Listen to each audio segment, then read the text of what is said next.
તમારું સ્વાગત છે। આજે આપણે બનાવીશું ભરેલા રીંગણ બટેકાનું શાક અને સાથે ઓટ્સ અને જુવારના મિક્સ રોટલા। અહીં શાકમાં મેં 250 ગ્રામ રીંગણ લીધા છે, 2 મોટા બટેકા લીધા છે, 1 ટામેટું લીધું છે, 3 લીલા મરચાં અને લસણ 5 થી 6 ચવાણું લીધું છે, 1 નાની વાડકી જેટલું સિંગદાણા, વરિયાળી, આમચૂર પાવડર અને ખાંડ, હળદર, મરચું, ધાણા જીરું, રાઈ અને હિંગ અને મીઠું। ભરેલા રવૈયા માટે સૌપ્રથમ પહેલાં આપણે મિક્સરના જારમાં ખાંડ નાખીશું, પછી સિંગદાણા નાખીશું, પછી આમચૂર પાવડર નાખીશું, વરિયાળી નાખીશું અને આ ચવાણું નાખીશું, થોડું ધાણા જીરું નાખીશું, થોડું મરચું નાખીશું। આ બધું મિક્સ કરીને મિક્સરમાં આવા અને મિક્સ કરી નાખીશું।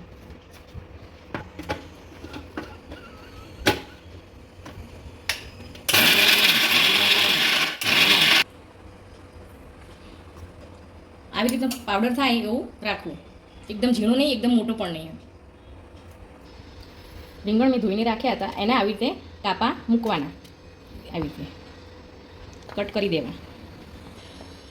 આવી જ રીતે બધા જ રીંગણના કાપા મૂકી દેવા, પાછળથી આવી રીતે કટ કરી। હવે આપણે લસણ અને મરચાં એ ખાણીમાં ખાડી લઈશું।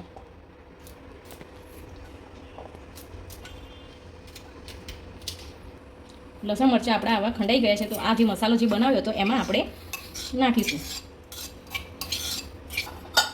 એમાં મીઠું નાખીશું, મીઠું તમારા સ્વાદ મુજબ નાખવું, થોડી હળદર નાખીશું, મરચું નાખીશું, તમારે તીખાશ ખાતા હોય એ પ્રમાણે તમારે નાખવું, ધાણા જીરું નાખીશું, થોડો ગરમ મસાલો અને થોડું તેલ નાખીશું, 1 ચમચી જેટલું।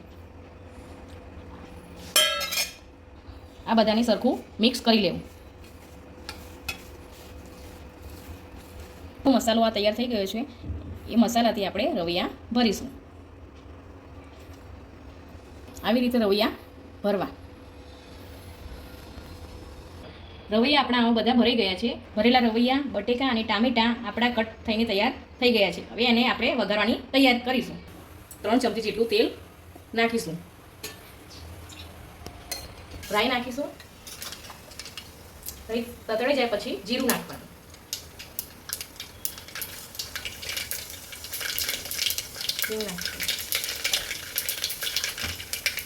મરચાં અને લસણ મેં રાખ્યું તો એ નાખીશું વઘારમાં। ગેસ ધીમો કરી દેવો। બટેકા નાખીશું, મિક્સ કરીશું। ઉપરથી થોડી હળદર, થોડી મરચું, ધાણા જીરું અને થોડું મીઠું। આપણે આની અંદર પાણી નાખવું।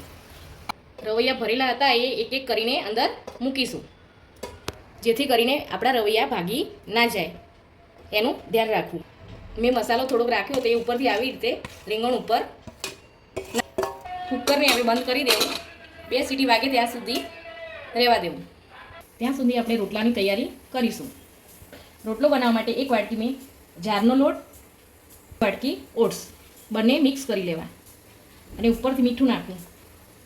મીઠું તમારે સ્વાદ મુજબ નાખવું, તમારે જે રીતે ખાતા હોય એ પ્રમાણે લેવું। આને આપણે મિક્સ કરીશું, આવી રીતે મસળી નાખીશું, થોડું પાણી નાખતા જઈશું અને આવી રીતે લોટ આપણે મસળતા જઈશું। આપણો લોટ આ તૈયાર થઈ ગયો છે। હવે આપણે આનો રોટલો બનાવીશું।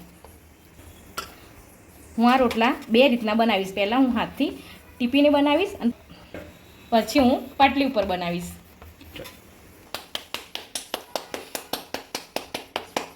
ટીપીને તૈયાર થઈ ગયું છે। હવે આપણે આને તાવડીમાં નાખીશું।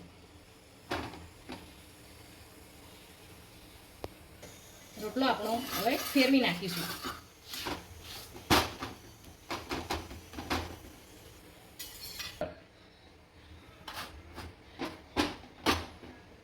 આપણો રોટલો આ ચડી ગયો છે। હવે આપણે આને ઉતારી લઈશું। કોરસિયા ઉપર હવે આપણે બનાવીશું। એના ઉપર એક પ્લાસ્ટિકની થેલી લીધી છે, એના ઉપર આ લોટ મેં જે બનાવ્યો હતો એ મૂકીશું। આને ધીમે ધીમે પ્રેસ કરતા જઈશું। આને આપણે હાથ ઉપર લઈ લઈશું. આ રોટલો આપણો તૈયાર થઈ ગયો છે થેલીવાળો. તાવડીમાં હવે આપણે નાખીશું. રોટલો આપણે હવે ફેરવી નાખીશું.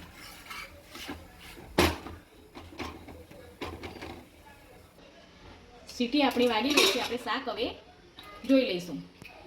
આ રીતનું શાક થવું જોઈએ. ભરેલા રીંગણ અને રોટલા આપણા તૈયાર થઈ ગયા છે. આ રેસીપી સારી લાગી હોય તો લાઈક કરો, શેર કરો અને સબસ્ક્રાઈબ કરો.